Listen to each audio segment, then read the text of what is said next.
ici Dorine, Et Cyril. des investisseurs sereins.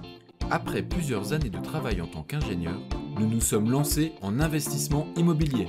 Après 5 années d'acquisition, nous étions devenus libres financièrement. Dans ce podcast, nous vous partageons les stratégies et les bonnes pratiques pour développer votre intelligence financière. Dans le but non seulement d'être plus riche sur le papier, mais avant tout pour devenir plus libre et plus heureux. Alors, ouvrez grand vos oreilles et préparez-vous à atteindre vos objectifs. Déléguer ou pas la gestion locative. Hello les investisseurs sereins, j'espère que vous allez bien. Aujourd'hui, on va parler gestion locative. Je sais que c'est quelque chose dont je n'ai pas encore beaucoup parlé sur le podcast et c'est quelque chose qui intéresse l'audience étant donné qu'il y a plusieurs personnes qui m'ont posé la question comment est-ce que nous on faisait de notre côté la gestion locative. Donc dans cet épisode, je vais le structurer en 5 étapes. La première chose, c'est que je vais vous parler dans quel cas c'est une bonne idée de faire appel à de la gestion locative. Deuxièmement, je vais vous parler dans quel cas c'est une mauvaise idée de faire appel à de la gestion locative. Troisièmement, je vais vous expliquer comment vous y prendre pour faire la démarche d'avoir un gestionnaire locatif. Quatrièmement, je vais vous donner les bonnes techniques pour trouver le bon gestionnaire. Et cinquièmement, je vais vous partager comment nous, Cyril et moi, humblement, nous, on gère notre gestion locative. C'est parti. Donc premièrement, dans quel cas est-ce que c'est une très bonne idée de déléguer la gestion locative ? Alors pour moi, il y a vraiment un cas qui est très classique. Ce sont les personnes qui sont totalement débordées, qui ont beaucoup de choses à gérer et qui n'ont pas envie d'avoir cette charge mentale.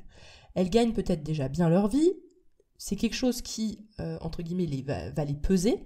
Donc dans ce cas-là, pourquoi pas faire appel à la gestion locative si ça vous permet d'avoir plus d'énergie pour vous consacrer à vos autres investissements futurs, déléguer cette gestion locative pour avoir cette charge mentale en moins. Le deuxième cas de figure où c'est super intéressant également de penser à la gestion locative, c'est quand vous commencez à avoir beaucoup de biens.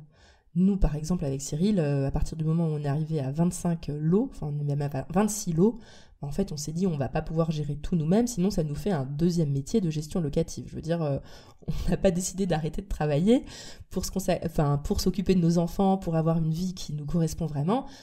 Et tout ça pour passer notre temps à faire des entrées-sorties de locataires, à gérer les paiements, les relances pour les locataires qui sont en retard sur les paiements, gérer les APL pour recevoir les APL ou vérifier que les APL se sont bien passés.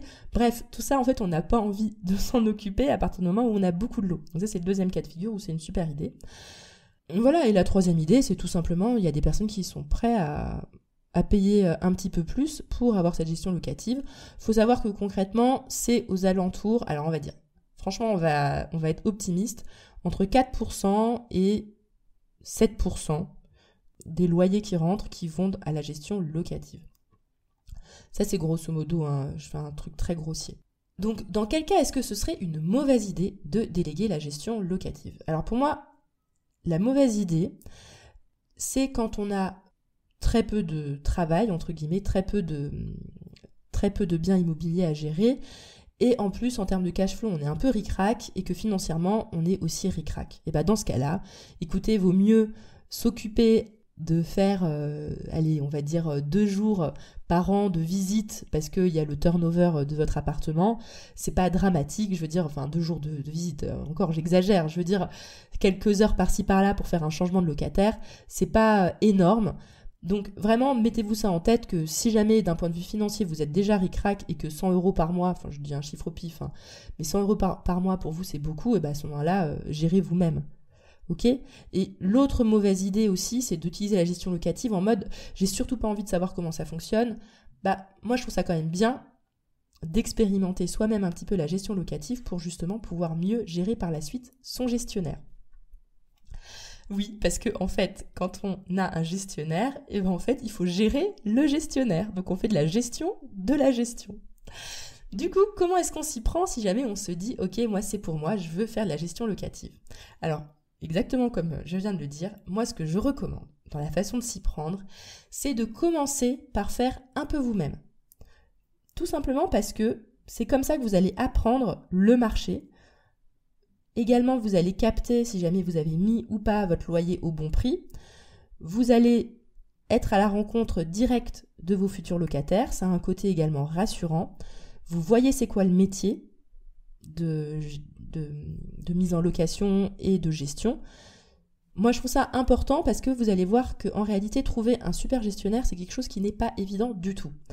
Du coup, si vous apprenez le métier, que vous faites ça, allez, pendant 6 mois, on va dire. Franchement, 6 mois, 1 an, 2 ans, bon, peu importe, dès que ça vous saoule, vous arrêtez, mais au moins 6 mois. Comme ça, vous prenez vraiment, confiance dans votre façon de gérer, vous prenez de l'expérience, et seulement dans un second temps, vous allez commencer à chercher un gestionnaire.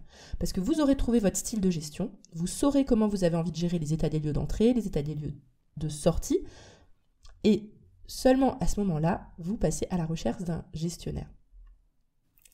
Alors, je vais vous annoncer, en tout cas, mon avis sur les gestionnaires en général, c'est que c'est un peu comme dans tous les métiers, il y a du bon et il y a du moins bon.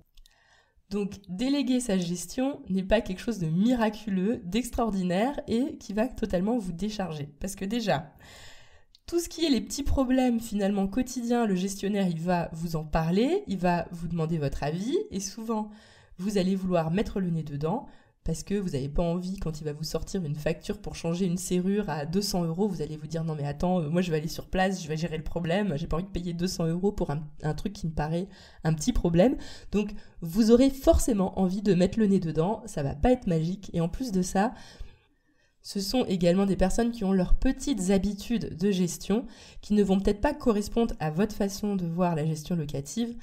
Et donc vous allez devoir réussir à changer les habitudes de votre gestionnaire pour que ça corresponde réellement à la façon dont vous avez envie que ça se fasse. Donc, vous ne trouverez pas le gestionnaire parfait, sauf si vous avez vraiment de la chance, donc très bien pour vous.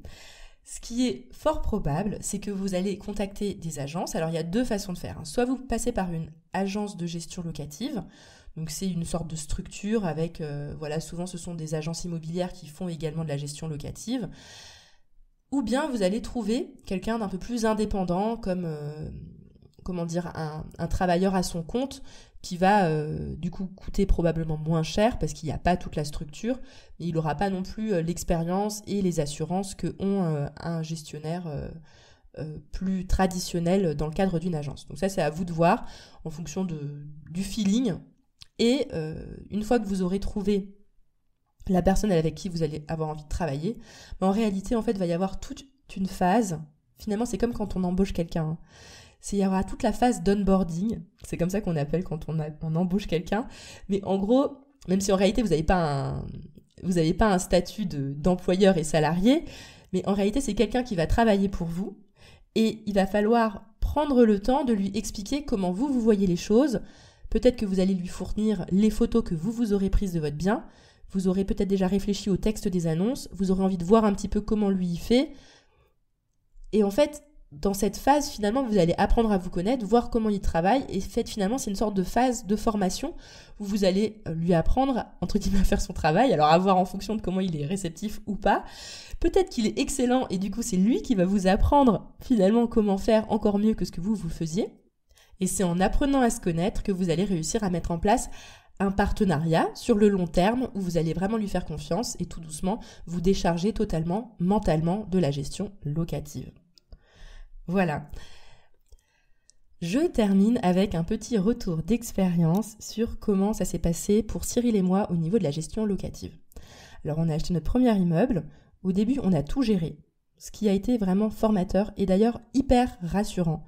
Parce que le fait de poster son appartement sur Le Bon Coin et de recevoir dans les 24 heures une vingtaine de demandes pour faire une visite, déjà ça vous conforte totalement dans votre investissement immobilier, ça vous rassure et vous voyez également c'est quoi sur le terrain quand on passe finalement du côté commercial de la mise en location. Vous allez devoir trouver un locataire avec lequel vous allez trouver un bon dossier et je trouve ça ultra formateur. Donc on a fait ça pendant 6 mois, 1 an, mais étant donné qu'on devait gérer les travaux du 2e immeuble et qu'on était à distance, moi je me suis dit, dans un premier temps, on s'en occupe, mais très rapidement, donc au bout de 6 mois, 1 an, moi j'ai dit à Cyril, écoute, on passe par un gestionnaire, oui ça va nous coûter. Alors le premier gestionnaire qu'on a trouvé, c'était une agence immobilière qui faisait également de la gestion locative. On paye 5,5% hors taxe et 6,6% TTC de gestion locative. On en est assez content, c'est pour ça qu'on travaille toujours avec eux sur le premier immeuble et une partie du deuxième immeuble. Donc ensuite, pour le deuxième immeuble, quand il s'est libéré, on a donné une partie des appartements à notre premier gestionnaire et une autre partie, les colocations. Moi, j'ai voulu les garder en gestion directe parce que ce sont des colocations où je mets un type de locataire particulier en termes d'études, parce que je veux vraiment qu'il y ait un match parfait au niveau des locataires. Du coup, j'ai gardé ces 3 appartements en colocation en gestion en direct. Mais en fait, mine de rien, ça nous fait quand même 7 locataires à gérer en direct parce que c'est une coloc de 3 et 2 colocs de 2. Donc ça, on garde en direct. Et après, notre troisième immeuble, on s'est dit, bah tiens, on va pas donner tout à notre premier gestionnaire. Et on a trouvé une autre gestionnaire qui, elle, est à son compte. Donc du coup, elle coûte moins cher. Il me semble que c'est 5% au total qu'on paye pour cette gestion locative. Et on en est également hyper content. Enfin, hyper content. Chacun a son style, et il faut prendre le temps pour former les gens, mais on en est satisfait, et c'est la personne qui gère du coup les 15 appartements de notre troisième immeuble. Donc voilà, donc on a 2 sociétés de gestion, donc une personne indépendante et la fameuse agence immobilière qui s'occupe du premier immeuble et d'une partie du deuxième immeuble, et on gère en direct nos colocations. Donc comme ça, vous savez tout de comment nous on fait. Et il faut savoir que souvent les agences locatives, elles utilisent des personnes en alternance pour gérer les biens, parce qu'en effet, gérer les biens, c'est pas le plus fun pour, en tout cas, le chef de l'agence. Donc, il va déléguer à soit des personnes nouvelles qui travaillent pour lui, ou à des personnes en alternance. Donc, ce sont des personnes qui sont très jeunes, et on se rend compte qu'à chaque fois, quand il y a un changement, il faut, entre guillemets, suivre un peu ce que la personne, elle fait. Et en fait, c'est comme ça qu'on arrive à bien travailler avec elle. Et il y a toujours une phase, entre guillemets, d'onboarding, comme je vous avais dit, où on doit finalement apprendre à se connaître avec les personnes qui vont travailler avec nous sur la gestion locative et voir comment elles travaillent pour que ça corresponde aussi à ce que nous on attend d'elles. Et elle va également apporter des touches d'amélioration sur la gestion, peut-être au niveau des contrats. Enfin voilà, elle va nous aider aussi. Et c'est vraiment un partenariat où on avance ensemble. Voilà, j'espère que cet épisode vous a permis de commencer à réfléchir par rapport à la gestion locative. Je vous souhaite à tous une excellente journée et à bientôt. Ciao, ciao. Et voilà, l'épisode du jour est terminé.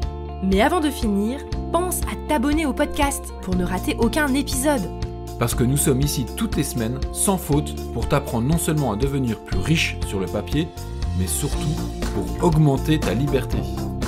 Et par la même occasion, je vous encourage vivement à y ajouter une note de 5 étoiles, parce que ça nous fait plaisir de savoir que le contenu vous motive et vous booste. On se retrouve la semaine prochaine pour développer votre intelligence financière. Merci beaucoup à tous et à bientôt. Ciao, ciao.